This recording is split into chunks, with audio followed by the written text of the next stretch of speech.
অনেক ভালো লাগছে। ইভেন এটা আমাদের শেষ ডাকসু নির্বাচন, আমরা এরপরে বের হয়ে যাব, তো আসলে আনন্দটা ব্যক্ত করার মতো না। কয়েকটা দিন অনেক ভালো গেছে, রুমে অনেক প্রার্থী এসেছে, অনেক ক্রিয়েটিভ লিফলেট বানাইছে, অনেক অ্যাপ্রোচ করার চেষ্টা করছে, সব মিলে একদমই উৎসবমুখর পরিবেশ, যেটা আমরা আসলে মিস করব। প্রত্যেক বছর ডাকসু চাই, এটা যারা নিশ্চিত করতে পারবে আসলে তারাই আমাদের আসল প্রার্থী, তারাই আসল আমাদের মুভার, যারা আমাদেরকে সামনের দিকে এগিয়ে নিয়ে যাবে, ঢাকা বিশ্ববিদ্যালয়কে একদম বিনির্মাণ করবে। ভোট দিতে এসেছি, আসলে আমার কাছে অসাধারণ লাগছে। আমার কাছে মনে হচ্ছে ডাকসু শুধুমাত্র একটি প্রাতিষ্ঠানিক আয়োজন নয়, বরং আমার মনে হচ্ছে ডাকসু আমাদের কাছে আমাদের এই যে তারুণ্যের যে উজ্জ্বলতা, সেটার একটা সুন্দর নিদর্শন। আর আজকের এখানে আসতে পেরে আমার মনে হচ্ছে যে আমরা সকলে ইতিহাসে একটা অংশ হয়ে থাকতে পারছি। আমার ভীষণ ভালো লাগছে। অনেকদিন পর ডাকসু, আমরা চাই যেন রীতিমতো রেগুলার ডাকসু হয়। আমি একজন ভোটার হিসেবে খুবই এক্সাইটেড, আর আমি একজন প্রার্থীও, রোকেয়া হল সংসদে এজিএস পদে নির্বাচন করছি।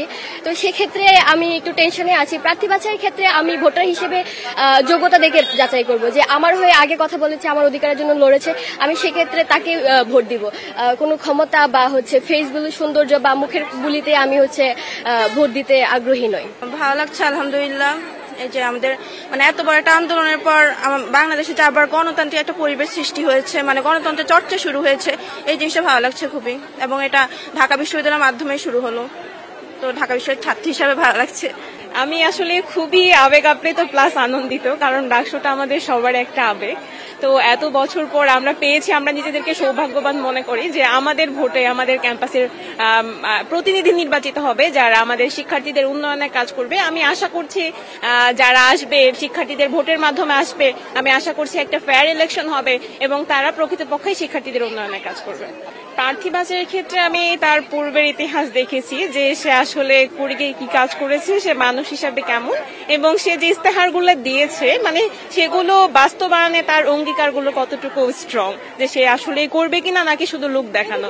তো যদিও এটা প্রেডিক্টেবল, আসলে আমরা কেউই বলতে পারবে না যে সে আসলে কতটুকু বাস্তবিকের পক্ষে কাজ করবে, বাট আমরা ধারণা করছি যে হয়তো বা সে আসলে আমাদের ক্যাম্পাসের উন্নয়ন হবে। এই বিষয়গুলোই আমরা প্রাধান্য দিয়েছি। সত্যি বলতে আমি 2019 সালে যে ডাকসু সেটাও আমি পেয়েছিলাম, তো তুলনা করার যে এক্সপিরিয়েন্স সেটা আমার হয়েছে আর কি। তো সেই হিসেবে বলতে পারি যে বর্তমানের এবারের ডাকসুতে অনেকটা সিকিউরড আর কি, ভিতরে নিরাপত্তা বেষ্টনী অনেক বেশি, শুধুমাত্র প্রশাসনের লোক ব্যতীত বা অন্য কেউ ঢুকতে পারতেছে না, খুব সিকিউর ভাবে ভোট নিতেছে আর কি। 19 সালে এটা ছিল না, 19 সালের পরিস্থিতি সম্পূর্ণ ভিন্ন ছিল, যেখানে ছাত্রলীগের সম্পূর্ণ একচ্ছত্র নিয়ন্ত্রণ ছিল, যে ছাত্রলীগের সুপারিশপ্রাপ্ত ছাড়া কেউ ভেতরে ঢুকতে পারতো না, ভোটও দিতে পারতো না। সেখান থেকে এবার অনেকটা ব্যতিক্রমী এবং খুব ভালো একটা এক্সপিরিয়েন্স নিয়ে বেরিয়েছে আর কি। সিকিউরিটি সন্তোষজনক, এবং আমি ডাকসুতে আমার ভোটাধিকার প্রয়োগ করতে পেরে খুবই খুশি, এবং আমি চাই যে সুষ্ঠুভাবে সবকিছু হয়ে যাক, কোনো ধরনের অপ্রীতিকর ঘটনা ছাড়াই যোগ্য নেতৃত্ব আসুক এবং আমাদেরকে আমাদের যে ক্যাম্পাসের পরিস্থিতি আরও বেশি সুন্দর করার জন্য তারা চেষ্টা করুক, আমি এটাই চাই। আমি 41টি ভোটই প্রয়োগ করছি এবং নির্দিষ্ট সময়ের মধ্যেই দিয়েছি। আমি সবার প্রতি আহ্বান করব তারা যেন নির্দিষ্ট সময়ে বের হয়ে আসে, তাহলে পরবর্তী ভোটাররা আরও বেশিক্ষণ লাইনে দাঁড়িয়ে থাকবে না, সবার জন্য সুবিধা হবে এবং সময়ের মধ্যে ভোট কাজ হয়ে যাবে ইনশাআল্লাহ। সব মিলিয়ে আপনার পরিবেশ সব মিলিয়ে ভিতরে বেশ ভালোই আছে। আপনার ভিতরের ব্যবস্থাপনা প্লাস আপনার যে কর্মরত যারা আছেন ভিতরে দায়িত্বরত, তাদের ব্যবহার অত্যন্ত ভালো।